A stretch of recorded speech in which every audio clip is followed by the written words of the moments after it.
اور اللہ کے نبی صلی اللہ علیہ وسلم جب کوئی نیا چاند دیکھتے تو اس وقت یہ دعا پڑھا کرتے تھے، اللہم اہلہ علینا بالجمن والایمان والسلامت والاسلام والتوفیق لما تحب وترضى ربی وربک اللہ۔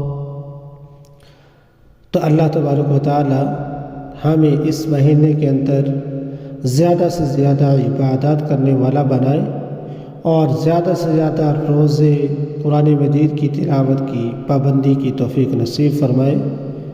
اللہ تبارک و تعالیٰ کی ذات سے دعا ہے کہ اللہ تبارک و تعالیٰ ہم سب سے اس مہینے کے اندر زیادہ سے زیادہ نیکیوں کی طرف رغبت اور برائی سے نفرت کرنے والا بنائے۔